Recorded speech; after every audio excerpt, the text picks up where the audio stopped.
नमस्कार दोस्तों, माँ स्टोरीज एंड कोट्स में आप सभी का हार्दिक स्वागत है।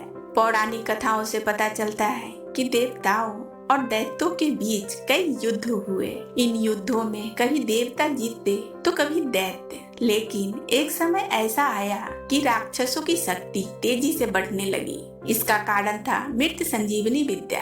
दैत्यों के गुरु शुक्राचार्य ने भगवान शिव की कठोर तपस्या की और आशीर्वाद स्वरूप मृत संजीवनी विद्या का ज्ञान प्राप्त किया था। अब युद्ध में जो भी राक्षस मर जाते, शुक्राचार्य उन्हें फिर से जीवित कर देते। देवताओं के लिए यह बड़ी समस्या बन गई। देवताओं के गुरु बृहस्पति भी इस विद्या से अनजान थे। बहुत सोच विचार करने के बाद देवगुरु बृहस्पति को इस समस्या से निजात पाने के लिए देवगुरु बृहस्पति ने अपने पुत्र कच्छ को दैत्य गुरु शुक्राचार्य का शिष्य बनाने का निर्णय लिया। उन्होंने अपने पुत्र से कहा कि वह शुक्राचार्य के पास जाकर मृत संजीवनी विद्या का ज्ञान प्राप्त करे। साथ ही देवगुरु बृहस्पति ने कच्छ से कहा कि यदि वो शुक्राचार्य की पुत्री देवयानी को प्रभावित करने में सफल हो गए तो यह विद्या सीखने में और भी आसानी हो जाएगी। कच्छ बृहस्पति की तीसरी पत्नी ममता के पुत्र थे। कच्छ ने अपने पिता की आज्ञा लेकर गुरु शुक्राचार्य के पास जाकर उनका शिष्य बन गए।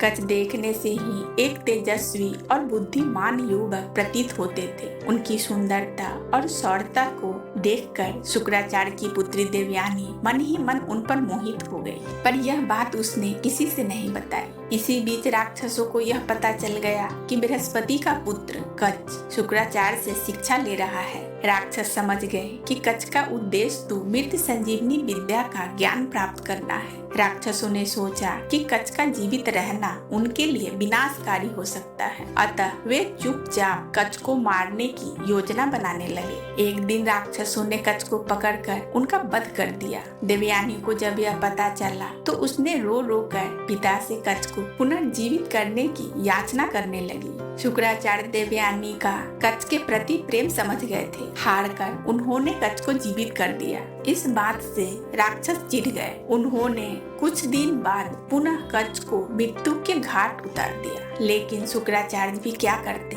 पुत्री मोह में उन्होंने फिर से कच्छ को जीवित कर दिया, जिस कारण राक्षस और भी क्रोधित हो गए। उन्होंने सोचा जो भी हो जाए कच्छ को रास्ते से हटाना ही होगा। उन्होंने तीसरी बार कच्छ को मार डाला। इस बार राक्षसों ने चालाकी की। राक्षसों ने कच्छ को मारकर उनके शरीर को जला दिया और राख को एक पेय में मिलाकर अपने ही गुरु शुक्राचार्य को ही पिला दिया। इधर देवयानी कच्छ को बहुत ढूंढा, पर जब कच्छ कहीं नहीं मिले तो उसे यह समझते देर नहीं लगी कि दैत्यों ने फिर से उसका वध कर दिया है। देवयानी ने पुनः अपने पिता से विनती की कि वो कच्छ का पता करे। शुक्राचार्य महान ऋषि थे। उन्होंने अपने तपोबल की शक्ति से कच्छ का आवाहन किया तो उन्हें खुद के पेट से कच्छ की आवाज आई। अब वे दुविधा में पड़ गए। अगर वे कच्छ को जीवित करते हैं तो स्वयं मर जाएंगे, अतः उन्होंने कच्छ की आत्मा को मृत संजीवनी का ज्ञान दिया। कच्छ अपने गुरु शुक्राचार्य का पेट फाड़कर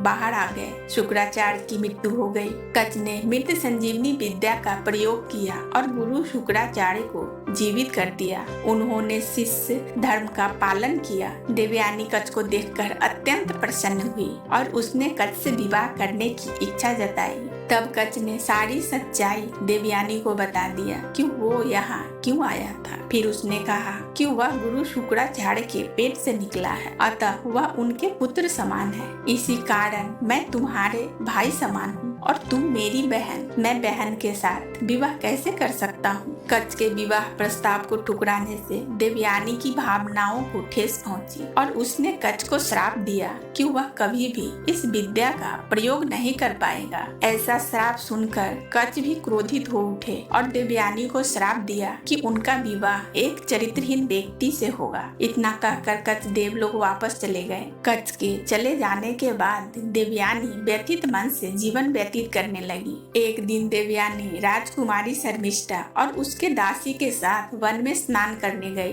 राजकुमारी शर्मिष्ठा असुर राजा वृषपर्वा की पुत्री थी। राजा वृषपर्वा गुरु शुक्राचार्य का बहुत सम्मान करते थे। इसी कारण देवयानी और शर्मिष्ठा में पहचान और दोस्ती थी। जब वह स्नान स्नान कर रही थी तो हवा का तेज झोंका आया और उसके सूखे कपड़े इधर उधर बिखर गए। जब देवयानी ने नदी से बाहर आकर कपड़े पहनने लगी तो गलती से उसने शर्मिष्ठा के वस्त्र पहन लिए। हवा की वजह से सब कपड़े आपस में मिल गए थे, अतः देवयानी से यह गलती हो गई। शर्मिष्ठा ने जब यह देखा कि देवयानी ने उसके वस्त्र पहन लिए हैं तो उसने गुस्सा कर कहा, राजकुमारी के कपड़े पहनने से तुम राजकुमारी नहीं बन जाओगी। तुम्हारे पिता मेरे पिता के सेवक हैं तो तुम भी सेवका ही रहोगी। देवयानी बहुत ही सुंदर थी। राजकुमारी के वस्त्र पहनने से उसकी सुंदरता और भी बढ़ गई थी। स्नान करके लौटते समय गुस्से और जलन से भरी शर्मिष्ठा ने देवयानी को एक सूखे कुएं में धकेल दिया और अपनी दासियों के साथ वापस अपने घर आ गई। कुआं बहुत गहरा नहीं था, अतः देवयानी बच तो गई, लेकिन वह उस कुएं से बाहर नहीं निकल पा रही थी। कुएं में गिरने की वजह से उसे चोट लगी थी, अतः दर्द से कराहती हुई मदद के लिए आवाज लगाने लगी। संजोग बस उसी जंगल में युवा राजा ययाति शिकार खेल रहे थे। जब ययाति कुएं के पास से गुजरे तो उन्होंने देवयानी की करुण पुकार सुनी। राजा ययाति ने देवयानी का हाथ पकड़कर कुएं से बाहर निकालकर उनकी प्राण रक्षा की। देवयानी ने ययाति से विनती की कि उनकी भावनाओं का सम्मान करते हुए उनसे विवाह कर ले। इच्छा तो ययाति की यही थी, पर वह यह जानते थे कि शर्मिष्ठा को पता चला तो बहुत क्रोधित होगी और अगर देवयानी को कष्ट हुआ तो गुरु शुक्राचार्य का क्रोध ययाति पर टूटेगा। शर्मिष्ठा ययाति से कहती है, राजधर्म के अनुसार यह बात जरा भी अनुचित नहीं कि एक राजा एक राजकुमारी से विवाह कर ले। हम दोनों के मन की एक ही भावना है, इसलिए हमें निसंकोच विवाह कर लेनी चाहिए। आखिरकार ययाति शर्मिष्ठा की बातों से निरुत्तर हो गए और दोनों ने चुपचाप गंधर्व विवाह कर लिया। कुछ दिन बाद देवयानी गर्भवती हुई और उनके 2 पुत्र हुए।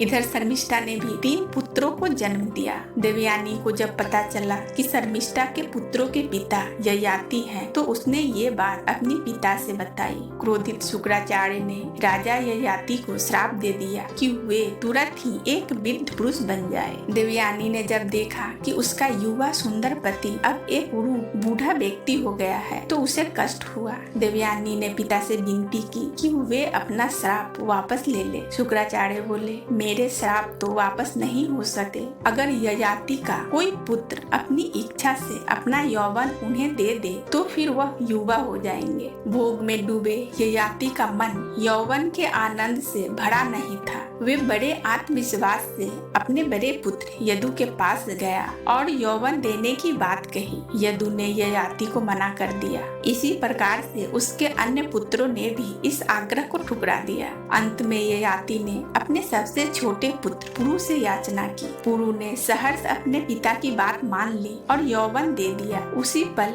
ययाति पुनः युवा बन गए और पुरु एक वृद्ध व्यक्ति बन गया। ययाति ने आनंद पूर्वक 100 साल तक यौवन का उपभोग किया। 100 वर्ष पूरे होने के बाद भी ययाति ने जब अपने को असंतुष्ट पाया तो वह सोच में पड़ गया। उसे यह समझ आ गया था कि इच्छाओं का कोई अंत नहीं, ऐसे कामनाओं के पीछे भागना व्यर्थ है। अतः ययाति ने अपने पुत्र पुरु के पास वापस जाकर उसे उनका यौवन वापस करना चाहा। तब पुरु ने कहा, अपने पिता की आज्ञा का पालन करना तो मेरा कर्तव्य था। आप अगर चाहें तो कुछ समय और आनंद भोग करें, मुझे कोई कष्ट नहीं। ययाति ने जब यह बात सुनी तो उन्हें बहुत ग्लानि हुई। अपने पुत्र की उदारता से बहुत प्रभावित हुए और सबसे छोटे होने के बावजूद भी उन्होंने पुरु को अपना उत्तराधिकारी घोषित कर दिया। ययाति ने पुरु को उसका यौवन वापस लौटा दिया। पुनः वृद्ध रूप में आकर देवयानी और शर्मिष्ठा के साथ राज्य छोड़कर वानप्रस्थ हो गए। कथा बोलते हुए कोई त्रुटि हुई हो तो क्षमा चाहती हूँ। कहानी अच्छी लगी हो तो कमेंट्स बॉक्स में कमेंट करके जरूर बताइएगा। वीडियो को लाइक कर दीजिएगा और इसी तरह की कथा सुनने के लिए दोस्तों मेरे चैनल को सब्सक्राइब कर बेल आइकन को ऑन कर लीजिएगा और इसे ज्यादा से ज्यादा लोगों में शेयर कर दीजिएगा। दोस्तों बहुत बहुत धन्यवाद।